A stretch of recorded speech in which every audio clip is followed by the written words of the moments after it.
تصوف کے راستے میں جو ہے یہ ذکر اور اذکار کی فضیلت اس وجہ سے ہے کہ ذکر جو ہے یہ اس سے روح جو ہے وہ انس اس میں پیدا ہوتا ہے اللہ کے قرب کا۔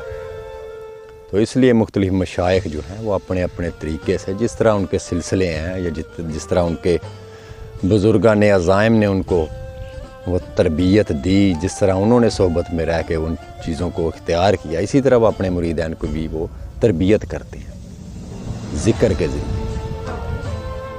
تو ذکر جو ہے اس کا ریئیکٹ جو ہے وہ آپ کی روح کے اور آپ کے قلب کے اوپر پڑتا ہے، اس کے انوار جو ہیں۔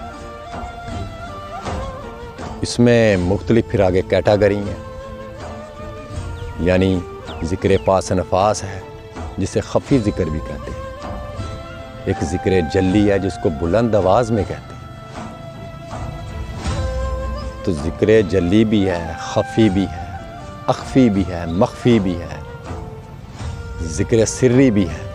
یہ کافی وہ چیزیں ہیں جو آپ کے باطن میں جو لطائف اللہ کی ذات نے رکھے ہیں، ان لطائف کو جو ہے یہ طاقت دیتے ہیں، ان کے اندر نور پیدا کرتے ہیں، آپ کا قلب اور آپ کی روح۔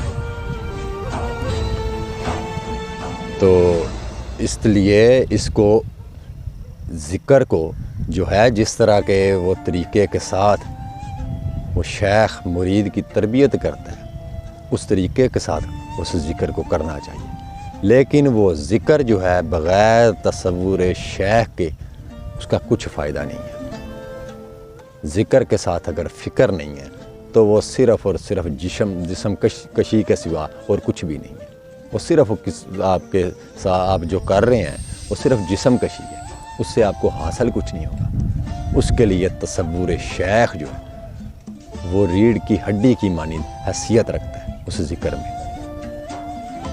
تو مجھے کچھ دوستوں نے یہ پوچھا بھی، سوال بھی کیا کہ یہ اکثر لوگ بتاتے ہیں کہ اتنی لاکھ دفعہ فلاں ورد کرو، اتنے لاکھ دفعہ یہ عمل کرو، وہ عمل کرو، وہ عمل کرو۔ یہاں تو اتنی تعداد کا تو رولا ہی نہیں ہے، چکر ہی کوئی نہیں ہے۔ وہ لوگ خود بھی ان چیز سے ناآشنا ہیں اور دوسرے مریدین کو بھی وہ غافل کر رہے ہیں کہ اتنے لاکھ دفعہ یہ چیز پڑھو گے تو تمہیں یہ حاصل ہوگا۔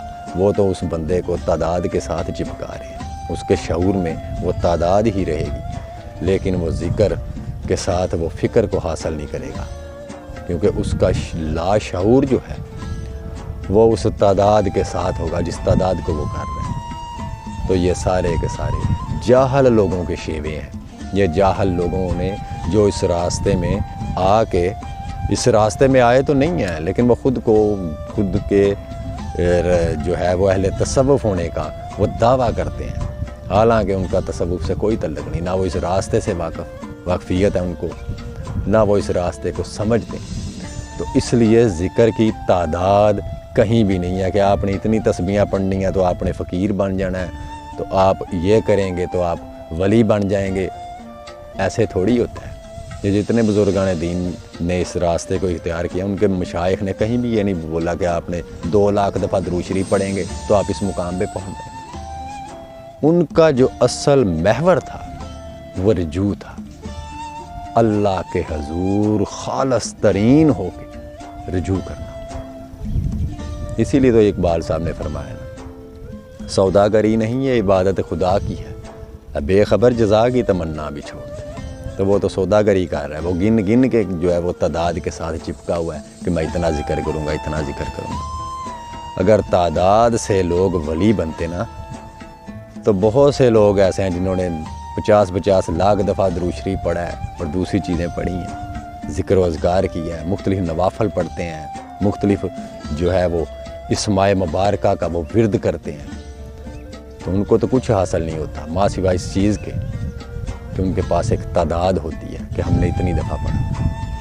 وہ جو اللہ کا خاص قرب ہے، جس کے متلاشی وہ لوگ ہوتے ہیں، اللہ کے مقربین، وہ در حقیقت اس رجوع کے ساتھ اس محبیت میں اس چیز کو حاصل کرتے ہیں، ماں سوا دنیا کے جو ہے وہ دنیا کو دل سے نکال کے ہر چیز و حرص و ہوس سے بے نیاز ہو کے اس کی محبت میں غوطہ زن ہو کے وہ ذکر کرتے ہیں۔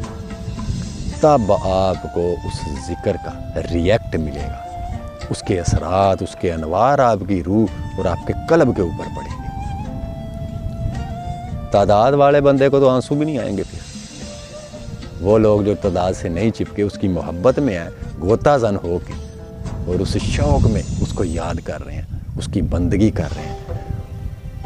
حالانکہ قرآن کریم میں اگر تعداد کی فضیلت اور فوقیت ہوتی تو اللہ کی ذات کہیں نہ کہیں حوالہ ضرور قرآن کریم میں دیتی کہ اتنی دفعہ میرا ذکر کرو، اور وہاں تو کثرت کا حوالہ ہے کہ اللہ کو یاد کرو کثرت کے ساتھ۔ تو کثرت جو ہے اس کی حد متعین نہیں ہے، جو حد بن جائے جس چیز کی وہ کثرت نہیں ہوتی، وہ محدود ہوتی ہے۔ تو کثرت ہوا جس کا شمار نہ ہو، بے حساب۔ اگر وہ آپ پہ اپنا فضل بغیر حساب کتاب کے کر رہا ہے تو آپ کیوں اس کے ساتھ وہ تجارت کر رہے ہیں کہ گن گن کے اس کو یاد کر رہے ہیں؟ تو اس لیے ذکر اذکار کے جو ریئیکٹ ہے اس کا دل کے اوپر اثر پڑتا ہے۔ اور یہ ایک اور چیز آپ کو سب کو میں یہ آپ کی گوش گزار کروں، اتنی دیر تک آپ تہجدیں پڑھ لیں، اللہ کی عبادتیں جتنی مرضی کر لیں، شب داریاں کر لیں، جتنے مرضی درود شریف پڑھ لیں، لا الہ الا اللہ کا ذکر کر لیں، یا حی القیوم کا ذکر کر لیں، ورد کر لیں، کچھ بھی کر لیں، جب تک آپ کی روزی پاک نہیں ہے، رزق حلال کے لقمے آپ نہیں کھا رہے، تو آپ پر حلال خیال کیسے آ سکتا ہے؟ تو اس کے لیے سب سے جو اصل بنیادی بیس ہے اس تصوف کے راستے کی، جو ابتدا کھڑی ہے جس چیز کے اوپر، وہ آپ کی روزی ہے کہ آپ کا رزق حلال ہو۔ حلال رزق کے لقمے جو ہیں نا وہ آپ کے باطن پہ بڑے اثر کرتے ہیں۔ اگر آپ نے حرام روزی کھائی ہے تو شب داریاں بھی کریں گے تو آپ کو کچھ حاصل نہیں ہوگا، اس کا قرب حاصل ہی نہیں ہوگا۔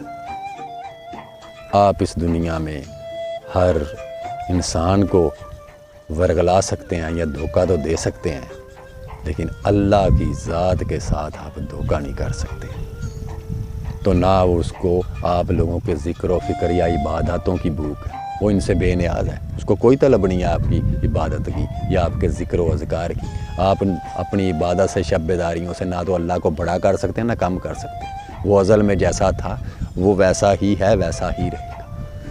اصل چیز ہے آپ کا یہ پارٹ، آپ کا قلب، اس کا صدق، اس کا اخلاص اس کی بارگاہ میں قبول ہوتا ہے۔ تو سب سے پہلی جو بیس ہے وہ رزق حلال ہے۔ اس کے بعد آپ ذکر و اذکار کریں۔ ہم وقت کوشش کریں، وہ لوگ جو اس راستے کے متلاشی ہیں، باوضو رہنے کی، ہم وقت باوضو رہیں۔ اس وضو کی فضیلت بہت زیادہ ہے، آپ بہت سی برائیوں سے بچے رہیں گے، بہت سی قباحتوں سے آپ بچے رہیں گے، خیال منتشر نہیں ہوگا، خیال کا فوکس ادھر ہی رہے گا کہ مجھ سے کوئی گناہ نہ سرزد ہو، میں نے وضو کیا ہوا، میرا وضو نہ ٹوٹ جائے۔ آپ کو اس وضو میں یہ چیز نصیب ہوگی کہ ہر وقت اللہ سے حیا ضرور رہے گی آپ کو۔